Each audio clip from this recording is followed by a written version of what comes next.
তবে কাফের মুশরিকের বিরুদ্ধে জিহাদটা দুই ধরনের হবে, একটা হলো জিহাদুত তলব আর একটা হলো জিহাদুত দেফা।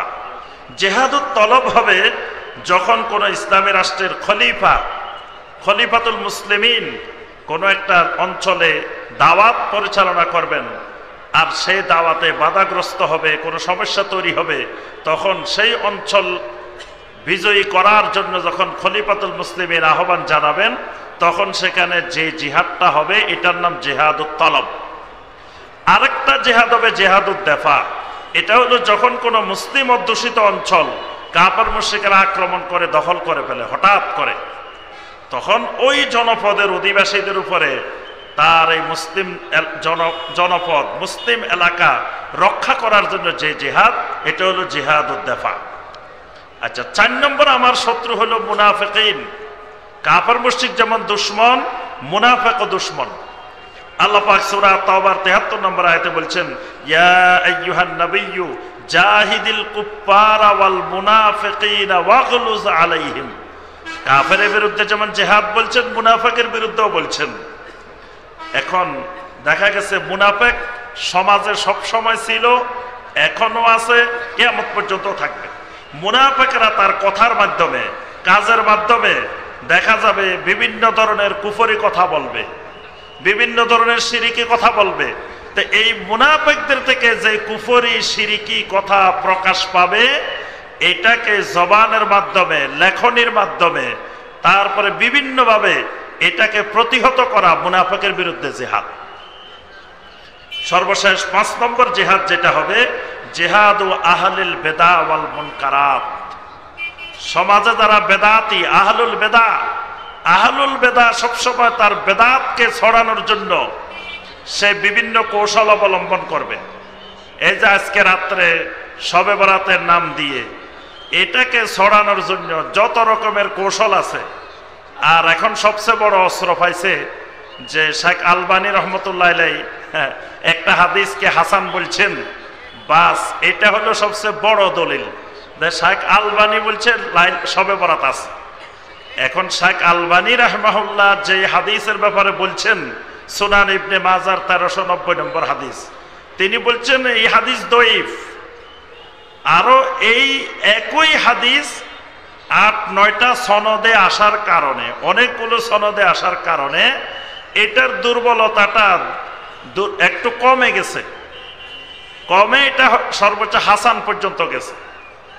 তা এখন হাসান পর্যন্ত গেছে, ভালো কথা, আমরা ধরে নিলাম হাসান। এখন এই হাদিসের মধ্যে তো আজকে রাত্রে ইবাদতের কথা, হালুয়া রুটি বানানোর কথা, আতশবাজি ফোটানোর কথা, মিলাদ পড়ানোর কথা, খতম পড়ানোর কথা, কবরস্থানে দৌড়াদৌড়ির কথা, এগুলো তো এই হাদিসের মধ্যে নাই। এই হাদিসের মধ্যে আছে 2টা জিনিস, ইন্নাল্লাহা লা ইয়াত্তালিউ ফি লাইলাতিন নিসফি মিন শাবান ফায়াগফিরু লিজামিই খালকিহি। আল্লাহ সবাইকে ক্ষমা করে দেন, ইল্লা লিমুশরিকিন ওয়া মুশাহিনিন।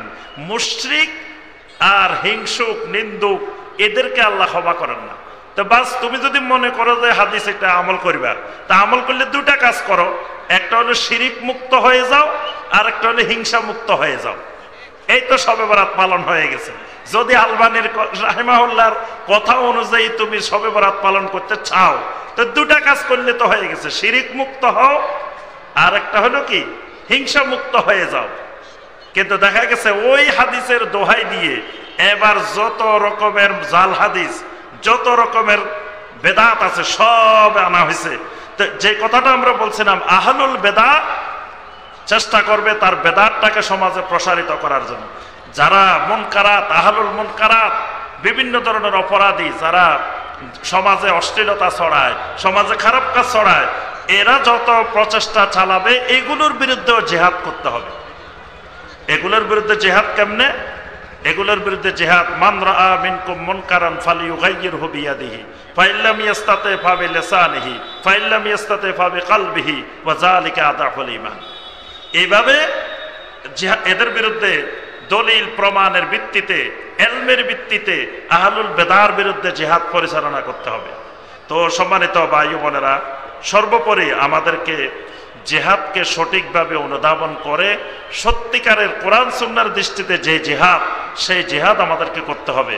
কিন্তু যেটা আমাদের জেহাদের নামে যে সন্ত্রাসবাদ, আমার আগেও আলোচকেরা বলছেন যে জঙ্গিবাদ, সন্ত্রাসবাদ, সেটা কোরআন সুন্নাহর আলোকে যদি না হয়, তাহলে সেই সন্ত্রাসবাদ জঙ্গিবাদের মাধ্যমে ইসলামের কোনো কল্যাণ, দ্বীনের কোনো কল্যাণ তো হয় না, বরং দ্বীনের ক্ষতি হয়, তারপরে দেশের ক্ষতি হয়, জনগণের ক্ষতি হয়। সেই জঙ্গিবাদের মাধ্যমে কখনো কল্যাণ আসে না। জেহাদ আর জঙ্গিবাদে পার্থক্য হলো, জেহাদ পরিচালিত হয় আমরা যেই শত্রুগুলার কথা বললাম এদের বিরুদ্ধে, আর জঙ্গিবাদ পরিচালিত হয় মুসলিমদের বিরুদ্ধে। জঙ্গিদের মূল টার্গেট মুসলমান, খালি মুসলিমদের বিরুদ্ধে ফতোয়া, ওলামায়ে কেরামদের বিরুদ্ধে ফতোয়া, আর মুসলিম দেশের বিরুদ্ধে ফতোয়া। এই কাজগুলোকে পুঁজি করে সাধারণ নিরীহ জনগণকে হত্যা করাকে তারা জিহাদ মনে করে থাকে।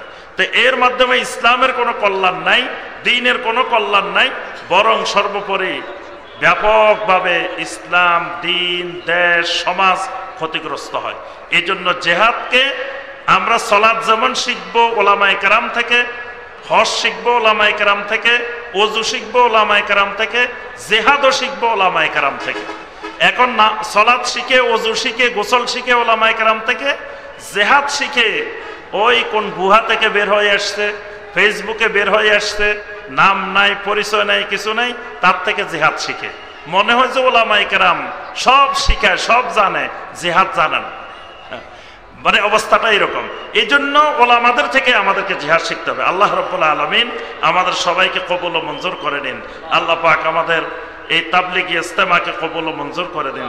এই তাবলিগি ইজতেমার মাধ্যমে আল্লাহ পাক সমাজ থেকে সকল শিরক এবং বেদাতকে দূর করে তাওহীদ এবং সুন্নাহকে আল্লাহ পাক কায়েম করে দিন।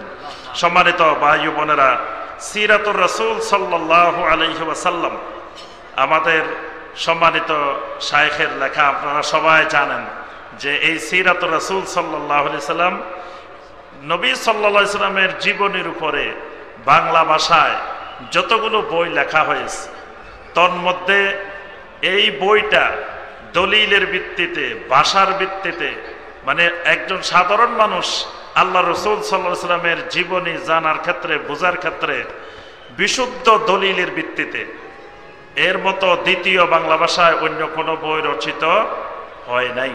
এজন্য আমরা সবার ঘরে ঘরে প্রত্যেকে আমরা এই সিরাতুর রাসূল সাল্লাল্লাহু আলাইহি সাল্লাম এই বইটা আমরা ঘরে সবাই রাখার চেষ্টা করব, এবং নিজেদের সন্তানদেরকে প্রত্যেকের ঘরে, প্রত্যেকের ছেলে মেয়েদেরকে এই বইটা কমপক্ষে একবার হইলেও আমরা পড়ার জন্য তাদেরকে নির্দেশ দিব, পড়াবো।